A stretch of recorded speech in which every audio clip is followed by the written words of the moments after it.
आदरणीय स्पीकर साहब, धन्यवाद। मैं आदरणीय उमर अब्दुल्ला जी द्वारा प्रस्तुत एनुअल फाइनेंशियल स्टेटमेंट पर बात करने के लिए खड़ी हूँ और जो माननीय ने बजट पेश किया है, मुझे बड़ा अफसोस होता है कि उस बजट में बिल्कुल कॉन्ट्राडिक्ट कर रहा है वो, क्योंकि जो वादे इलेक्शन मैनिफेस्टो में किए थे, एक भी वादा नहीं निभाया गया। चाहे वो NRHM के नाम पे हो, चाहे वो डेली वेजेस के नाम पे हो, और तो और इसमें आम आदमी जैसा शब्द तो है ही नहीं। बड़ा अफसोस होता है, आम आदमी भी नहीं और BPL वाले भी नहीं। मुझे बड़ा अफसोस होता है, मौजूदा सरकार ने वादे तो बहुत सारे किए थे लेकिन निभाया एक भी नहीं। फ्रीबीज के नाम पे आपने महिलाओं को बहुत सारे मन लुभाने वाले वादे तो कर दिए, पर जरा ये तो बताइए हमारे जम्मू कश्मीर में कितनी ई बसेस चलती हैं, कितनी JKSRTC की बसेस चलती हैं। मैं मेरे किश्तवाड़ का हाल बता दूं साहब, तो सिर्फ एक बस चलती है जम्मू से किश्तवाड़। अब उस बस में वो कितनी महिलाओं को एकोमोडेट करेंगे, जरा इस बात पे बताइए। माननीय ने कहा कि JKSRTC की बसों में जो है महिलाओं को जो है वो सुविधा देंगे, लेकिन पहले JKSRTC डिपार्टमेंट के बस ड्राइवर्स और कंडक्टरों की तनख्वाह तो दे देते, वो बेचारे रोज हड़तालों पे बैठे होते हैं। ये तो वही बात हो गई, फर्नीचर तो ले लिया पर घर ही नहीं है। आपने 200 यूनिट के नाम पे मन को लुभाने का वादा तो कर दिया, पर ये बिजली आप जिन जगहों से ले रहे हैं उनका जिक्र तो आपने किया ही नहीं। हमारे किश्तवाड़ से बिजली ले रहे हैं, डोडा से बिजली ले रहे हैं, रामबन से बिजली ले रहे हैं। साहब ये तो वही बात हो गई, जमीनें गई हमारी, प्राकृतिक आपदा सहे हम और मुफ्त की रेवड़ियां आप बंटवाए। बड़ी गलत बात है ये। जिस सरकार से प्रभावित होकर आपने ये मन लुभाने वाला वादा किया है वो तो चली गई, कहीं उसका असर यहाँ पे भी ना हो जाए। अब बात आई टूरिज्म की। CM साहब ने कश्मीर को तो बहुत कुछ दे दिया, हमारे किश्तवाड़ में पिलग्रिमेज टूरिज्म को बढ़ावा देने के लिए बहुत सी जगहें हैं। किश्तवाड़ में मचेल माता है, सरथल माता है, खुद माता है, और तो और वहाँ पे 2 दरगाहें हैं जो शाह असरारुद्दीन और शाह फरीदुद्दीन बगदादी के नाम से जानी जाती हैं। क्या उनका पिलग्रिमेज टूरिज्म बढ़ाने के लिए कोई हक नहीं था? CM साहब ने उन पे तो कोई बात ही नहीं की। बड़ा अफसोस होता है।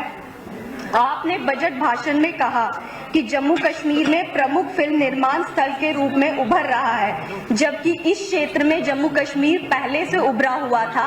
अब कुछ जगहों को विस्तार देने की आवश्यकता थी, जिसमें हमारा भदरवा, हमारा किश्तवाड़ और भी अन्य इलाके शामिल किए जाते, पर अफसोस आप सिर्फ श्रीनगर तक ही सिमट कर रह गए।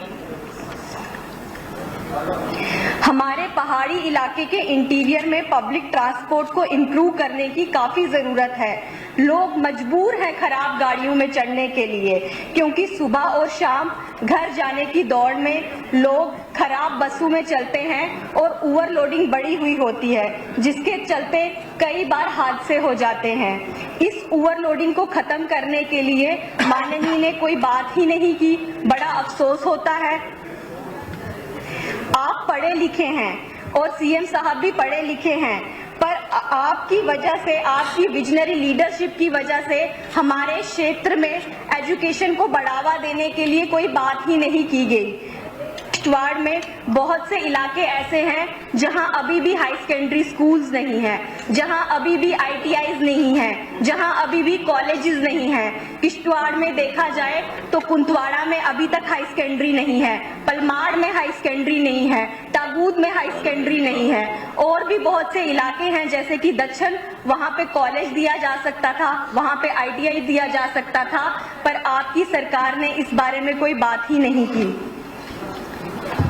सबको जीवन में गरिमापूर्ण अवसर नहीं मिलते, लेकिन CM साहब को तो सिर्फ इस बात का अफसोस है कि उनका प्रोटोकॉल डाउन हो गया, और इस बारे में उन्होंने काफी बार चर्चा भी की, लेकिन उन्होंने कभी ये नहीं कहा कि हमारे जम्मू कश्मीर में बहुत से लोग ऐसे हैं जिनको पढ़ाई तक करने का मौका नहीं मिलता, क्योंकि हमारे यहाँ पे हाई सेकेंडरीज नहीं, कॉलेजेस नहीं, ITIs नहीं, लेकिन इस बात पे उन्होंने कोई जोर ही नहीं दिया।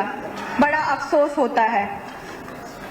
अब अब आप डिस्ट्रिक्ट हॉस्पिटल में सिटी स्कैन की मशीनें तो दे रहे हैं, लेकिन उसको ऑपरेट करने के लिए सफिशिएंट स्टाफ भी दे दें, क्योंकि पहले की भी मशीनों को जंग लग चुका है, कहीं इस बार भी यही हाल ना हो जाए। माननीय सीएम साहब से मैंने कहा था कि हमारे किश्तवाड़ से बहुत सारे इलाके हैं जहां एंटी-पीएचसीज की डिमांड की गई थी, लेकिन उस बारे में भी हमें कोई जिक्र नहीं हुआ। मेरी इस बात पर किसी को भी कोई राजनीति नहीं करनी चाहिए। एलजी साहब की सरकार पे आप सब लोगों ने बहुत से लांछन लगाए, सत्ता पक्ष हो या विपक्ष हो, सबने कहा मेरे भारत से, मेरे जम्मू कश्मीर से हमने बहुत से बलिदान दिए, लेकिन मौजूदा सरकार ने उन बलिदानों पे कोई चर्चा ही नहीं की। लेकिन माननीय एलजी एडमिनिस्ट्रेशन ने उनके नाम पे रेलवे स्टेशन रखे, उनके नाम पे स्कूल कॉलेजेस रखे, लेकिन अफसोस एलजी साहब की बुराई तो सब कर देते हैं, लेकिन उनकी अच्छाइयों का जिक्र किसी ने भी नहीं किया।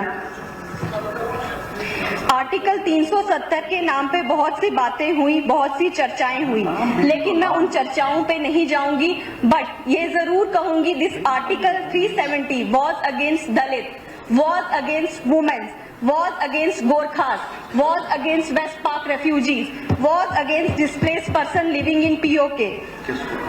ये पहली बार सीएम प्रोटोकॉल नहीं मिला या डाउन हो गया तो आप चिंतित हो गए, लेकिन उन लोगों का क्या जो पिछले 70 साल से मजबूर थे सफाई कर्मचारी बनने के लिए, आपने उनके साथ कोई इंसाफ नहीं किया, लेकिन माननीय मोदी सरकार ने उनके साथ इंसाफ करके उनको सपने देखने का हक दिया है। ये उनके साथ और उनके विश्वास की जीत है कि 370 हटा और हमारे सफाई कर्मचारी दलित भाई बहनों को इंसाफ मिला। धन्यवाद।